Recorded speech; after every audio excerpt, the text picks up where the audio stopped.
আমার প্রিয় শিক্ষার্থীবৃন্দ, আশা করি তোমরা অনেক অনেক সুস্থ এবং ভালো আছো। আজকে আমরা বলের তৃতীয় অংশ অর্থাৎ শেষ অংশ আলোচনা করব। এখানে আজকে আমাদের আলোচনার যে বিষয়বস্তুগুলো হলো উদাহরণ সম্পর্কে, নিউটনের দ্বিতীয় সূত্র উদাহরণ সম্পর্কে একটু ধারণা দিব। পৃষ্ঠা নাম্বার হচ্ছে 81, পৃষ্ঠায় উদাহরণ দেওয়া আছে। এছাড়াও 80 পৃষ্ঠায় একটি উদাহরণ দেওয়া আছে, এটা আমরা পরে যখন ক্লাস করব তখন বুঝিয়ে দিব। তারপরে নিউটনের তৃতীয় সূত্র সম্পর্কে ব্যাখ্যা করব এবং কিছু উদাহরণ দিব। তৃতীয় সূত্রের ঘর্ষণ বল সম্পর্কে আলোচনা করব, ঘর্ষণের বিভিন্ন প্রকারভেদ সম্পর্কে আলোচনা করব, গতির উপর ঘর্ষণের কি কি প্রভাব রয়েছে তা সম্পর্কে আলোচনা করব এবং শেষে আলোচনা করব ঘর্ষণ একটি প্রয়োজনীয় উপদ্রব, এর ব্যাখ্যামূলক প্রশ্ন। তো ঠিক আছে, আমরা শুরু করতে যাচ্ছি আজকের বলের শেষ অংশ।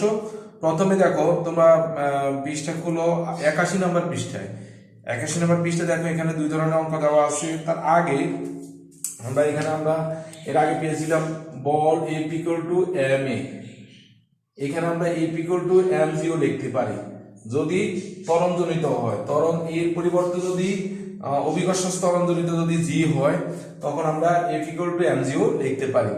এর উপরে ভিত্তি করে আমরা এখন একটা অঙ্ক দেখাবো।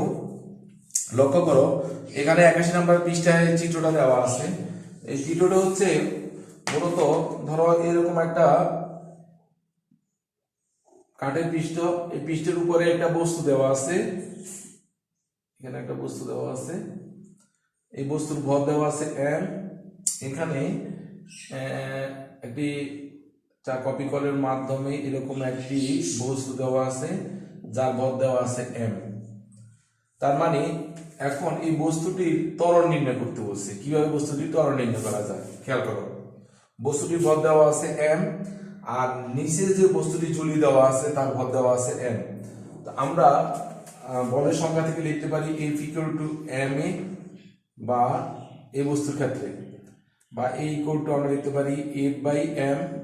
F হচ্ছে এই যে বস্তু, এই বস্তুর উপর প্রযুক্ত বল। দেখো, এই বস্তুর উপর প্রযুক্ত বল হচ্ছে এইটা, অর্থাৎ এখানে যে বল সেটা হচ্ছে এই বস্তুর ওজন। আমরা জানি কোন বস্তুর ওজন হচ্ছে তার বল, কারণ এই বস্তুর যত ওজন তার এদিকে মানে পৃথিবী তাকে মাধ্যাকর্ষণ যে বল আকর্ষণ করে, সেই বলটাই হচ্ছে বস্তুর ওজন।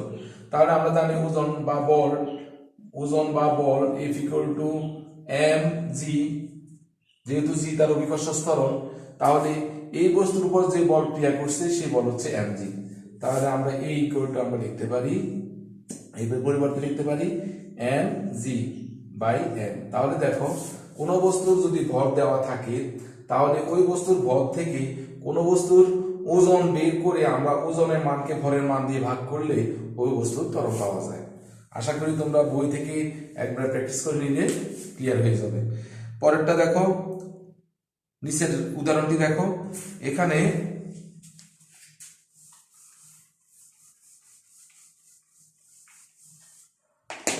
দেখো, এই একটা পৃষ্ঠ,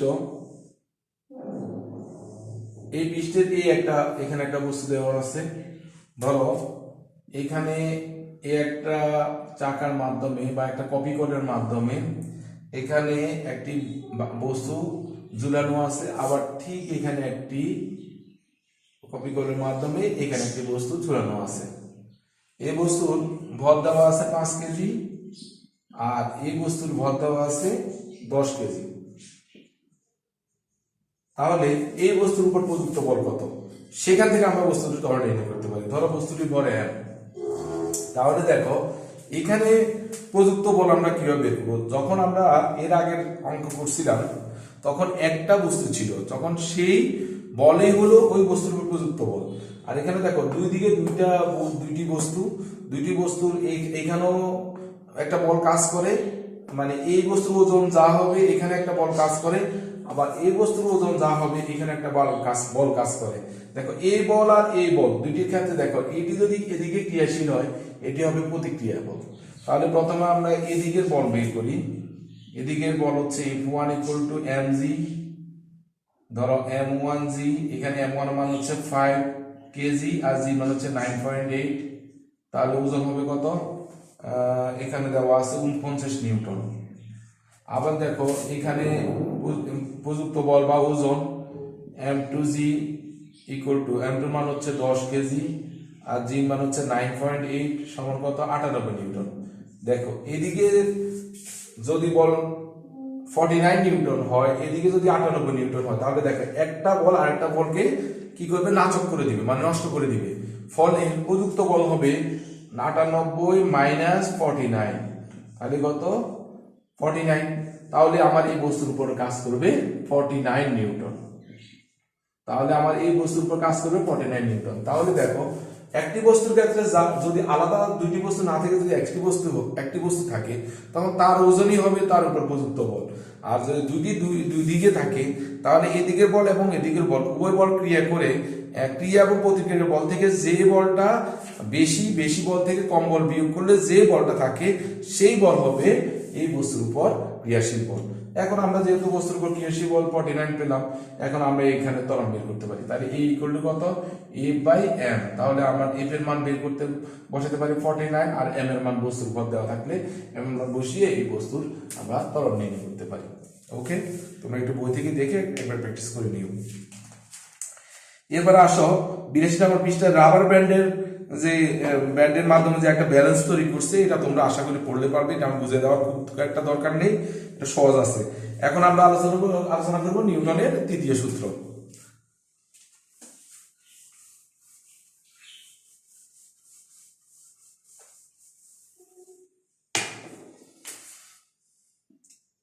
লক্ষ্য করো নিউটনের তৃতীয় সূত্র। নিউটনের তৃতীয় সূত্র হচ্ছে মূলত ধরো দুইটি বস্তুর ক্ষেত্রে প্রযোজ্য। যদি এই বস্তুর উপর বল প্রয়োগ করে, মানে একটি বস্তু যখন আরেকটি বস্তুর উপর বল প্রয়োগ করবে, তখন ওই বস্তুও এই বস্তুর উপর বিপরীত আরেকটি বল প্রয়োগ করবে, এবং এই বস্তুটা যে পরিমাণ বল প্রয়োগ করবে এই বস্তুটাও তার সমান এবং বিপরীত বল প্রয়োগ করবে। অর্থাৎ একটি বস্তু যখন আরেকটি বস্তুর উপর বল প্রয়োগ করা হয়, তখন অন্য বস্তুও প্রথম বস্তুর উপর একই পরিমাণ এবং সমান এবং বিপরীতমুখী বল প্রয়োগ করা হয়। যদি সংক্ষিপ্তভাবে আমরা বলি, তাহলে নিউটনের তৃতীয় সূত্র হচ্ছে প্রত্যেক ক্রিয়ারই একটি সমান ও বিপরীত প্রতিক্রিয়া আছে। মানে কি, এদিকে যদি বলকে ক্রিয়া ধরো আর এদিকে বলকে ধরো, এই দুইটি বস্তু এ এবং বি, এই বস্তুর এদিকের বল হচ্ছে F1 ক্রিয়া বল, আর এই বস্তুর এদিকের বল হচ্ছে F2 প্রতিক্রিয়া বল। তাহলে নিউটনের তৃতীয় সূত্র অনুসারে ক্রিয়া এবং প্রতিক্রিয়া বল সমান এবং একটি আরেকটির বিপরীত। অর্থাৎ প্রত্যেক ক্রিয়ারই একটি সমান ও বিপরীত প্রতিক্রিয়া আছে। অথবা তোমাদের বইতে দেওয়া আছে, যখন একটি বস্তু অন্য বস্তুর উপর বল প্রয়োগ করে, তখন অন্য বস্তুও প্রথম বস্তুর উপর বিপরীত দিকে সমান বল প্রয়োগ করবে। দেখো প্রথম বস্তুর উপর বিপরীত দিকে সমান এবং দেখো বিপরীত, মানে একটাকে যদি ধনাত্মক ধরো আর একটাকে ঋণাত্মক ধরতে হবে। অর্থাৎ সংক্ষিপ্তভাবে যদি আমরা বলি, নিউটনের তৃতীয় সূত্র প্রত্যেক ক্রিয়ারই একটি সমান ও বিপরীত প্রতিক্রিয়া আছে। মনে করি এ একটি বস্তু, বি একটি বস্তু, এই বস্তু বি বস্তুর উপর ক্রিয়াশীল বল হচ্ছে F1, আবার বি বস্তু এই বস্তুর উপর প্রতিক্রিয়া বল হচ্ছে F2। সুতরাং নিউটনের তৃতীয় সূত্র থেকে আমরা লিখতে পারি F1 = -F2, অথবা এভাবে লেখা যায় -F1 = F2 বা F2 = -F1। ওকে, এই নিউটনের তৃতীয় সূত্র কোথায় কোথায় আমরা লক্ষ্য করি দেখো। যেমন আমরা যখন একটি চেয়ারের মধ্যে বসে থাকি, তখন চেয়ারের মধ্যে আমরা কি বলে কাজ করতেছি, ক্রিয়া। চেয়ারও আমার উপর কি কাজ করে, প্রতিক্রিয়া। অর্থাৎ ক্রিয়া প্রতিক্রিয়া সমান হওয়ার কারণে আমরা চেয়ারের মধ্যে বসে থাকতে পারি। যেমন আমি যে এখন পৃষ্ঠে দাঁড়িয়ে আছি, ভূপৃষ্ঠে, আমার ক্রিয়া এবং প্রতিক্রিয়া বল সমান হওয়ার কারণে আমি দাঁড়িয়ে থাকতে পারছি। এখানে যতগুলো বই আছে সবগুলো বই কার উপর, একটি টেবিলের উপর ক্রিয়া করছে, টেবিলও বইয়ের উপর ক্রিয়া করছে। এই কারণে সবগুলো বই স্থির অবস্থা আছে। যদি ক্রিয়া প্রতিক্রিয়া বল সমান না হতো, টেবিলটা ভেঙে নিচে পড়তো। এভাবে আমরা আরো উদাহরণ দিতে পারি, যেমন রকেট যখন উপরের দিকে উঠে, রকেটের জ্বালানিগুলো নিচের দিকে ক্রিয়া করে, তার সমান ও বিপরীত প্রতিক্রিয়া কোন দিকে, উপরের দিকে হওয়ার কারণে রকেটটা কোন দিকে উড্ডয়ন হয়, উপরের দিকে। এছাড়া আমরা উদাহরণ দিয়ে বলতে পারি, যখন বন্দুক থেকে গুলি বের হয়, তখন আমরা যখন বন্দুক দিয়ে গুলি বের করি, তখন গুলি যখন সামনের দিকে যায়, যে বেগে যায়, বন্দুকটা কিন্তু সেই বেগে পিছনের দিকে ধাক্কা দেয়। এই কারণে যেগুলো বড় রাইফেল, সেগুলো থেকে গুলি করতে হলে এখানে বাহুর উপরে রাইফেলের পাটকে রাখতে হয়, মানে পিছনে বাহুটাকে ধরে রাখতে হয় বা শক্ত করে ধরে রাখতে হয়, না হলে পিছন দিয়ে আঘাত করলে অনেক দুর্ঘটনা ঘটতে পারে। ঠিক আছে, এই কারণে এগুলো সব নিউটনের তৃতীয় সূত্রকে সমর্থন করে। যেমন আমরা যদি একটা বেলুনকে ফুলাই বাতাস দিয়ে, যখন আমরা ছেড়ে দিই দেখবো বাতাস নিচের দিকে ক্রিয়া করে বেলুনটা কোন দিকে উঠে, উপরের দিকে। এছাড়া আর একটু উদাহরণও আছে, যখন নৌকা থেকে যখন কুলে লাফ দেওয়া হয় তখন ক্রিয়া যখন সামনের দিকে হয় নৌকাটা কিন্তু পিছনের দিকে চলে যায়। তাহলে এগুলো হচ্ছে সব নিউটনের তৃতীয় সূত্রের উদাহরণ। এখন আমরা পৃষ্ঠা নাম্বার দেখো তোমরা 84 নম্বর পৃষ্ঠা। এখানে 84 নম্বর পৃষ্ঠা দেখো, একটি দেওয়া আছে পৃথিবী আর উপরে দেওয়া আছে আপেল। অর্থাৎ এখানে বোঝাচ্ছে আপেল পৃথিবীর উপর যতটুকু ক্রিয়া করছে পৃথিবীও আপেলের উপর কিন্তু ততটুকু প্রতিক্রিয়া করছে। অর্থাৎ আপেলের বল আর পৃথিবীর বল কিন্তু সমান, কিন্তু সমান হলে দুইটা তো দুই দিকে যখন ক্রিয়া প্রতিক্রিয়া সমান হয় তখন দুইটা কিন্তু একই সাথে নিজেদের দিকে আসার কথা। কিন্তু আমরা অনেক সময় লক্ষ্য করি যে যেগুলো ভর কম সেগুলো যখন আমরা পৃথিবীর উপরে যত কিছুই তুমি নিক্ষেপ করো না কেন, পৃথিবী এবং বস্তু দুটির প্রতি যে আকর্ষণ বল সেটি সমান হওয়ার কারণে দুইটি কিন্তু একসাথে আসার কথা, কিন্তু পৃথিবী আসে না, ওই বস্তুই পৃথিবীর দিকে যায়। তার কারণ হচ্ছে, লক্ষ্য করো,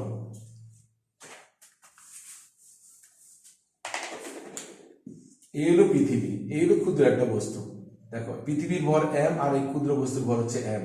এটি এদিকে বল হচ্ছে F, এদিকে বল হচ্ছে F, দুই বলই সমান এবং একটি যদি ধনাত্মক ধরলেই আরেকটি হবে মাইনাস।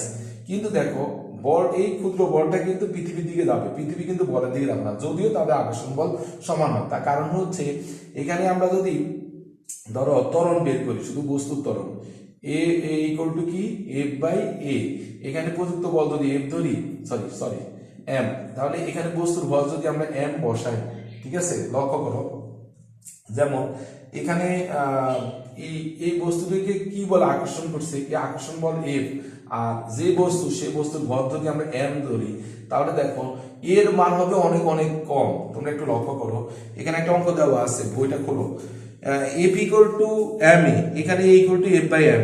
এখানে যখন মানটা বসানো হয়েছে তখন দেখো এর মানটা 1.6 ইন্টু 10 ইনভার্স 24, দেখো 1.6 ইন্টু 10 ইনভার্স 24 মিটার পার কি ত্বরণ, মিটার পার সেকেন্ড স্কয়ার। তাহলে দেখো এই ত্বরণের মান কিন্তু অনেক অনেক ক্ষুদ্র, অর্থাৎ এখানে আপেলের ত্বরণ বের হয়েছে এত, তাহলে দেখো পৃথিবীর ত্বরণ থেকে আপেলের ত্বরণ এত ক্ষুদ্র যে এই কারণে আপেল কি হয়, পৃথিবীকে টানতে পারে না, উল্টা আপেলটা কোন দিকে যায়, পৃথিবীর দিকে যায়। ঠিক আছে,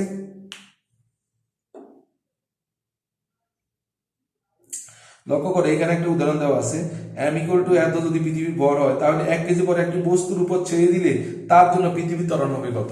দেখো এই বস্তুর উপর পৃথিবীর ত্বরণ হবে, দেখো 1.6 ইন্টু 10 ইনভার্স, দেখো এই ত্বরণটা অত্যন্ত ক্ষুদ্র হওয়ার কারণে কার ত্বরণ বেশি, আমি বলতে ভুল হয়ে গেছে। এখানে দেখো এই হলো পৃথিবীর ভর আর হচ্ছে দুইটা বল তো সমান, প্রযুক্ত বল, এই পৃথিবীর ভরকে প্রযুক্ত বল দিয়ে পৃথিবীর ভরকে ভাগ করলে দেখো ত্বরণটা কার বের হয়, পৃথিবীর ত্বরণ। তার মানে পৃথিবীর ত্বরণ এত ক্ষুদ্র যে পৃথিবী কি হয় না, যায় না। কিন্তু আমরা যদি উল্টাটা, মানে আমরা যদি এখন বস্তুর ত্বরণ বের করি, এ ইকুয়াল টু তখন হবে প্রযুক্ত বল এফ আর এম হবে নিচে, তাহলে দেখো এম এর মান অত্যন্ত ক্ষুদ্র হওয়ার কারণে আর প্রযুক্ত বলের মান বেশি হওয়ার কারণে এর মান হবে অনেক অনেক বেশি। তার মানে কার ত্বরণ হবে বেশি, বস্তুর ত্বরণ। এই কারণে বস্তুর ত্বরণ বেশি হওয়ার কারণে বস্তুটা কার দিকে ঝুঁকে পড়ে, পৃথিবীর দিকে। আর পৃথিবীর ত্বরণ অনেক অনেক কম থাকার কারণে পৃথিবী যে কোনো বস্তুর দিকে ঝুঁকে না। তার মানে পৃথিবীর পৃষ্ঠের উপর আমরা যে কোনো বস্তুকে যদি নিক্ষেপ করি, পৃথিবীর ত্বরণ অত্যন্ত ক্ষুদ্র হওয়ার কারণে পৃথিবী যায় না, কিন্তু বস্তুর ত্বরণ অত্যন্ত বেশি হওয়ার কারণে বস্তুটি কার দিকে ঝুঁকে পড়ে, পৃথিবীর দিকে ঝুঁকে পড়ে, যদিও পৃথিবী এবং বস্তুর মধ্যে তাদের ক্রিয়াশীল বলের মান সমান।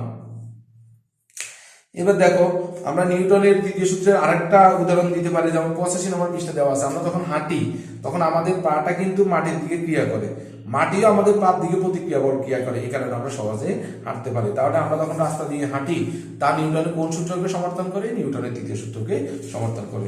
তোমরা এইগুলো রিডিং করে নিলে আর ক্লিয়ার হয়ে যাবে। 85 নম্বর পৃষ্ঠা। এবার দেখো 86 নম্বর পৃষ্ঠায়, এখানে দেখো দুইটি উদাহরণ দেওয়া আছে। দেখো একটি ছেলে একটি বড় পাথর, একজন লোক একজন একটি বড় পাথরকে দেখো ধাক্কা দিচ্ছে, পাথরের ভর হচ্ছে 100 কেজি আর লোকটির ভর হচ্ছে 60 কেজি। এখানে উল্লেখ করছে যে যদি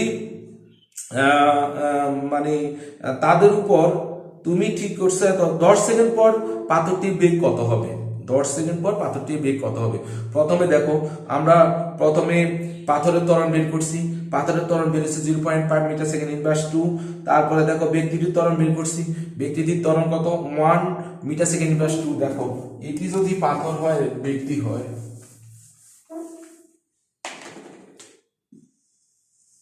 এখানে যদি ব্যক্তি হয় ধরো এখানে, আর পাথরের ত্বরণ হচ্ছে 0.5 মিটার সেকেন্ড ইনভার্স 2 আর ব্যক্তির হচ্ছে 1 মিটার সেকেন্ড ইনভার্স 2। দেখো যখন এভাবে ধাক্কা দিবে তখন এটির ত্বরণ কাজ করে, এটির ত্বরণ কাজ করে। দেখো একটা ত্বরণ একটা বিপরীত দিকে হওয়ার কারণে এরা যেদিকে ধাক্কা দিবে সেদিক থেকে তার বিপরীত দিকে সরে আসবে। তার মানে এ হবে এদিকে, এ হবে এদিকে। যদি পাথরটি গতিশীল হয় তাহলে 10 সেকেন্ড, প্রথম কথা হচ্ছে এদেরকে ধাক্কা দিলে এরা কিন্তু পরস্পর থেকে কি হবে, সরে যাবে, নিচে উল্লেখ করা আছে। দেখো কাজে তুমি আবার পাথর দুই দিকে সরে যাবে, পাথরটিকে ধাক্কা দিয়ে এক মাথা অন্য মাথায় তুমি নিয়ে যেতে পারবে না, কারণ হচ্ছে দুইজন দুই দিকে সরে পড়বে। কারণ পাথর আর তোমার তেমন তোমার একটা কি হবে, দূরত্ব তৈরি হবে। কাজে টানা 10 সেকেন্ড পাথরকে ধাক্কা দেওয়া কখনো সম্ভব না। কারণ তুমি 10 সেকেন্ড পর্যন্ত যখন ধাক্কা দিবা তখন ধাক্কা দেওয়ার মুহূর্তে তুমি এদিকে সরে যাবা, পাথর এদিকে সরে যাবে, তুমি একটু বেশি সরবা, কারণ তোমার ত্বরণটা পাথর ত্বরণ থেকে একটু বেশি। তারপর দেখো যদি ধরে নাও যে তোমরা 10 সেকেন্ড পর্যন্ত তুমি ধাক্কা দিতে পারতেছো, মানে পাথরটা সরতেছে, তখন দেখো তখন কি হবে, তখন সেই ক্ষেত্রে ভি হবে পাথরের বেগ হবে V equal to U plus A T. এখানে মান বসালে পাথরের বেগ হবে 1 মিটার সেকেন্ড ইনভার্স 1 আর তোমার বেগ হবে 2 মিটার। অর্থাৎ পাথর তুমি ধাক্কা দেওয়ার সাথে সাথে পাথর কোন দিকে, সামনের দিকে সুষম বেগে, মানে 1 মিটার সেকেন্ড ইনভার্স 1 সুষম বেগে যাবে, আর তুমি কোন দিকে, বিপরীত দিকে 2 মিটার সেকেন্ড ইনভার্স সুষম বেগে। যদি 10 সেকেন্ড পর্যন্ত তুমি ধাক্কা দিতে পারো, যদিও 10 সেকেন্ড পর্যন্ত ধাক্কা দেওয়ার সুযোগ নেই, কারণ ধাক্কা দেওয়ার সাথে সাথে দুইজন দুই দিকে সরে যাবে। ওকে, একবার দেখে নিও। এবার আমরা আলোচনা করব ঘর্ষণ বল। লক্ষ্য করো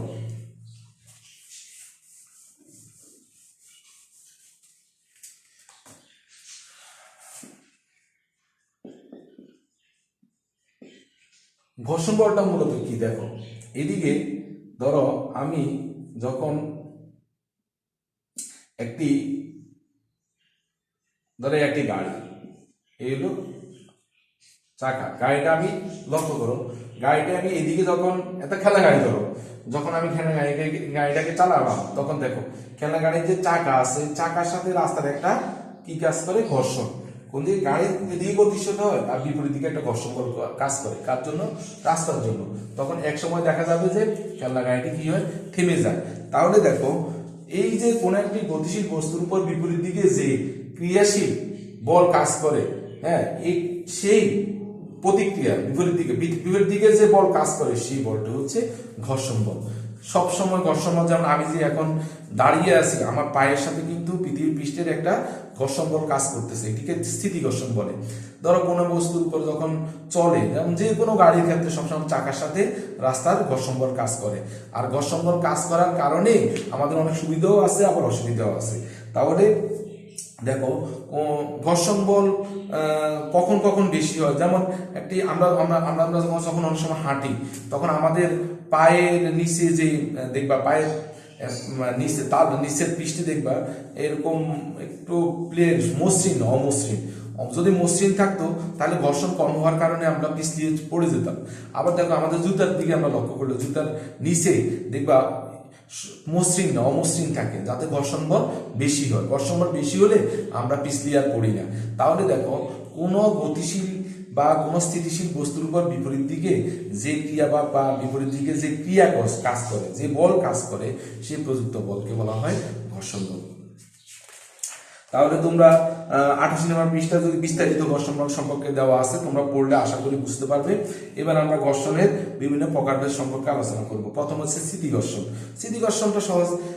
ধরো একটি বস্তু আরেকটি বস্তুর উপরে যদি এভাবে স্থির অবস্থা দাঁড়িয়ে থাকে, তখন এই বস্তুর তলের সাথে এই বস্তুর তলের এই বস্তুর হাতের যে উপর অংশ, এই বস্তুর তলের সাথে এই বস্তুর যে ঘর্ষণ হয় সেটা হচ্ছে স্থিতি ঘর্ষণ। আর স্থিতি ঘর্ষণে ঘর্ষণ বল সবচেয়ে বেশি। আর স্থিতি ঘর্ষণে ঘর্ষণ বল সবচেয়ে বেশি থাকার কারণে বস্তুটা গতিশীল হয় না। ওকে, এবার দেখো গতি ঘর্ষণ। গতি ঘর্ষণ হচ্ছে, ধরো আমি সাইকেল চালাচ্ছি, ঠিক আছে, সাইকেল গতিশীল, হঠাৎ করে আমি সামনে কি করলাম, ব্রেক করলাম। ব্রেক করলে সাইকেলের চাকার সাথে কি হয়, প্যাডেলের একটা সংঘর্ষ হয়। সংঘর্ষে একটা ঘর্ষণ কাজ করে, অর্থাৎ গতিশীল কোনো বস্তুর অন্য বস্তুর উপরে যে ঘর্ষণ কাজ করে, অথবা এই যে এখানে ধরো খেলনা গাড়ি এখানে চলতেছে গতিশীল, তার চাকার সাথে যে ঘর্ষণ, এগুলো হচ্ছে কি গতি ঘর্ষণের উদাহরণ। তাহলে গতি ঘর্ষণ, স্থিতি ঘর্ষণ থেকে গতি ঘর্ষণ, ঘর্ষণের ঘর্ষণ বলটা কিছুটা কম, কারণ স্থিতি ঘর্ষণে ঘর্ষণ বল বেশি থাকার কারণেই বস্তুটা স্থির অবস্থায় আছে। আর গতি ঘর্ষণে স্থিতি ঘর্ষণ থেকে ঘর্ষণ বল কিছুটা কি হয়, কম হয়। এবার আমরা আলোচনা করবো আবর্তন ঘর্ষণ। আবর্তন ঘর্ষণ মানে কোনো একটা চাকা, এখানে কিন্তু দেখো এই চাকার সাথে, যেমন আমরা যদি এইভাবে দেখাই, ধরো একটি ট্রলি ব্যাগ, ঠিক আছে, তাহলে এখানে স্ট্যান্ড, একটা ট্রলি ব্যাগ, এখানে নিচে কোনো চাকা নাই, ধরো এখন স্থির অবস্থায় আছে। তাহলে দেখো ট্রলি ব্যাগের নিচের তলার সাথে চাকাটা যে ঘর্ষণ, সেটা কিন্তু এখন স্থিতি ঘর্ষণ। যখন আমি ট্রলিটাকে টান দিব, নিচে কিন্তু চাকা নাই, আমি আগেই বলছি, তখন টান দিলে রাস্তার সাথে তার একটা ঘর্ষণ কাজ করে। যদিও ট্রলিটা কি হয়, ট্রলি ব্যাগটা যদিও গতিশীল হয়, তখন রাস্তার তলার সাথে ট্রলির যে ঘর্ষণ, সেটা হচ্ছে গতি ঘর্ষণ। এখন গতি ঘর্ষণকে আরো কমানোর জন্য আমরা যদি এই ট্রলির নিচে একটা চাকা, দুইটা চাকা লাগিয়ে দিই, দেখো তখন দেখো আমার টানতে কিন্তু আরো সহজ হবে। তখন দেখো আগে ছিল পুরা পৃষ্ঠের ঘর্ষণ, লক্ষ্য করো, যখন চাকা ছিল না তখন ট্রলির পুরা পৃষ্ঠের ঘর্ষণ ছিল, এই কারণে তখন ঘর্ষণ বল বেশি থাকার কারণে আমাদের টানতে কিন্তু কষ্ট হয়েছিল।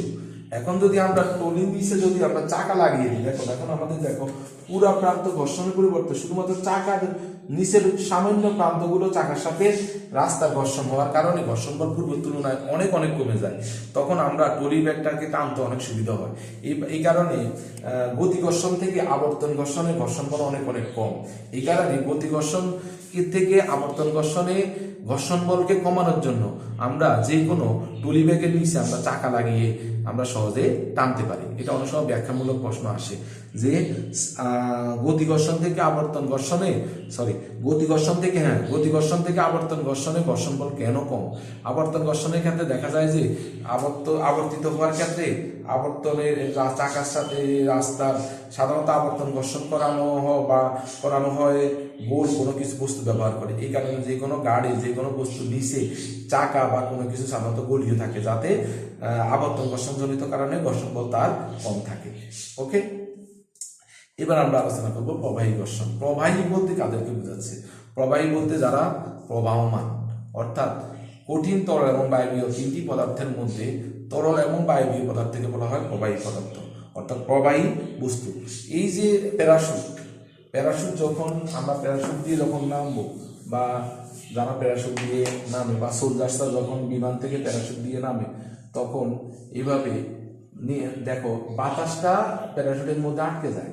আটকে গেলে বাতাস হচ্ছে প্রবাহী বস্তু, তখন এই কাপড়ের সাথে বাতাসের একটা ঘর্ষণ বল কাজ করে, তখন আস্তে আস্তে আস্তে আস্তে সে নামতে পারে।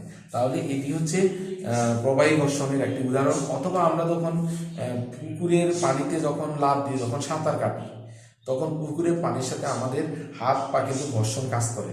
ঘর্ষণ কাজ করার কারণে আমরা ডুবে নিচে পড়ে যাই না। যদি আমি যদি হাত পা না নাড়িয়ে যেভাবে থাকতাম, তাহলে আমরা ডুবে যেতাম। তাহলে এটাও কিন্তু প্রবাহী ঘর্ষণের একটি উদাহরণ। এবার দেখো এখানে 90 নম্বর পৃষ্ঠা তোমরা যাও, এখানে একটি অঙ্ক আসে অনেক সময়, গতি ঘর্ষণ জনিত অঙ্ক। দেখো এখানে লেখা আছে গতি ঘর্ষণকে যদি মিউ দ্বারা ডিনোট করা হয়, এখানে মিউ হচ্ছে গতি ঘর্ষণ সহগ,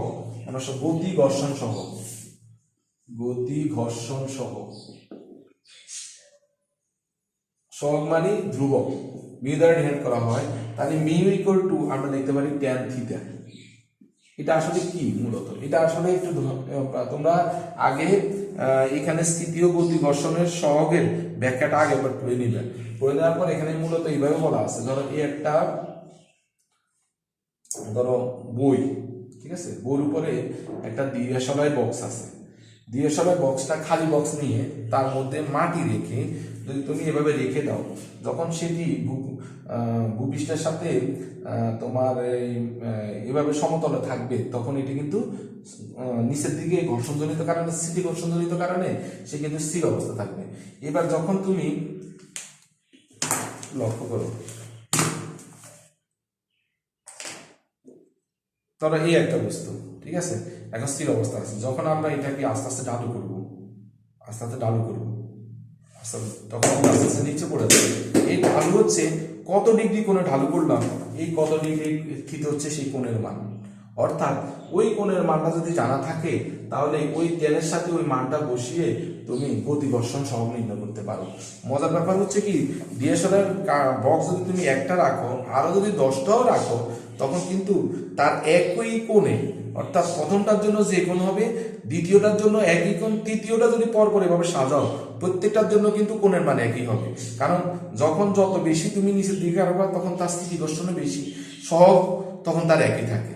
অর্থাৎ একই জায়গায় এক ভারী ভারী ভিন্ন ভিন্ন বড় বস্তু যদি একই জায়গায় রাখা হয়, তখন তুমি যত ঢালু করবা, তখন একই কোণে কিন্তু তারা পড়ে যাবে।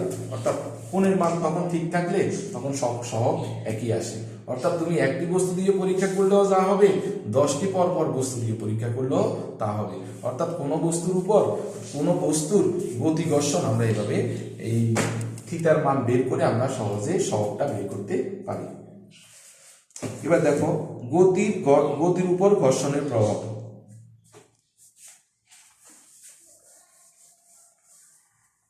গতির উপর ঘর্ষণের প্রভাব, অর্থাৎ কোনো গতিশীল বস্তুর উপর ঘর্ষণ কি কি প্রভাব কাজ করে।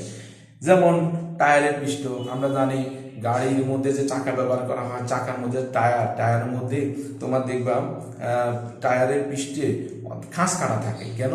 খাঁজ কাটা যদি না থাকে, যখন বস্তু গতিশীল হবে, তখন যদি খাঁজ কাটা না থাকে, চাকার সাথে রাস্তার সাথে চাকার একটি ঘর্ষণ কমে যাবে। ঘর্ষণ কমে গেলে তখন যে কোনো মুহূর্তে ব্রেক করার সাথে সাথে গাড়িটা পিচ্ছিল হয়ে রাস্তার বাইরে চলে যেতে পারে।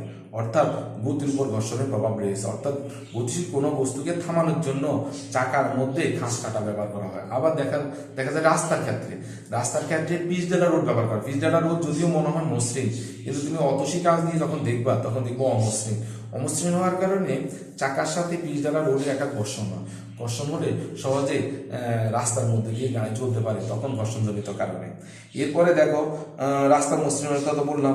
গতি নিয়ন্ত্রণ ও ব্রেকিং, অনেক সময় দেখো গতিশীল যখন হয়, আমরা যখন ব্রেক করি বা পায়ের প্যাডেল দিয়ে যখন চাপ দিই, তখন চাকার সাথে একটা চাকার পৃষ্ঠের উপর অথবা ভিতরে ইয়ের সাথে তোমার ব্রেক চাপার সাথে সাথে প্যাডেলে একটা ঘর্ষণ কাজ করে, আস্তে আস্তে চাকাটা কি হয়, থেমে যায়, তখন গতি নিয়ন্ত্রণ হয়। অর্থাৎ গতির উপর ঘর্ষণের যথেষ্ট প্রভাব।